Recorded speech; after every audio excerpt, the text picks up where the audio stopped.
welcome back. Today we are talking again about Jonathan Edwards' book, Charity and Its Fruits. Today we are on sermon number 4, the fourth sermon out of 1 Corinthians 13. This is on verse 4.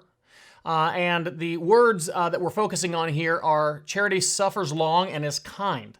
We're going to spend really 3 videos on this, and this first one will be on suffering long, being long-suffering.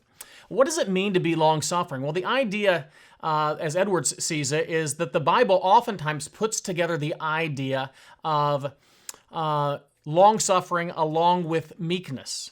And so there's a meekness in which, a meek way in which we receive, in which we act in a long-suffering way. And when we speak about long-suffering, we're talking about offenses that people commit against us, either in the way that they speak or the way that they act. And he actually spends a lot of time explaining ways that we can be affected and be offended.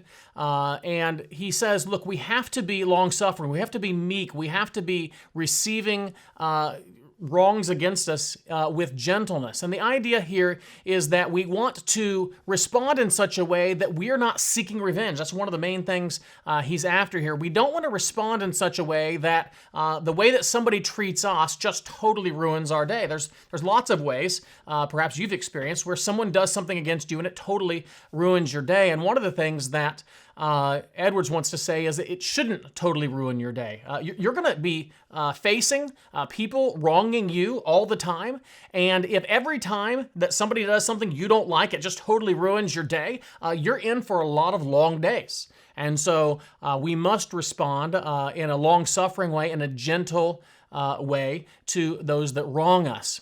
And one of the ways that we need to respond positively then is to respond with love.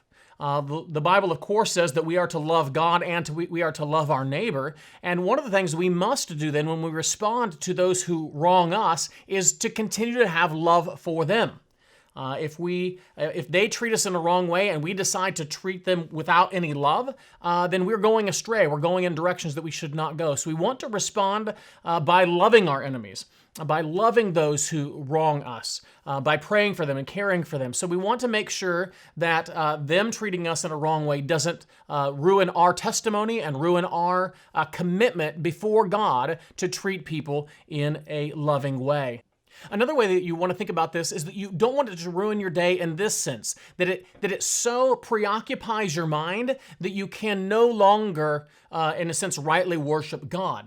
Your mind is now taken up with the offense or with the wrong thing that the person has done, either with the way that you want to get back at them or the way that you're just so out of sorts that if you sit down with your Bible, you can't really enjoy fellowship with God. And isn't that a shame that someone would speak to you in such a way that now you can't enjoy the joy-giving fellowship with God that you have come to enjoy?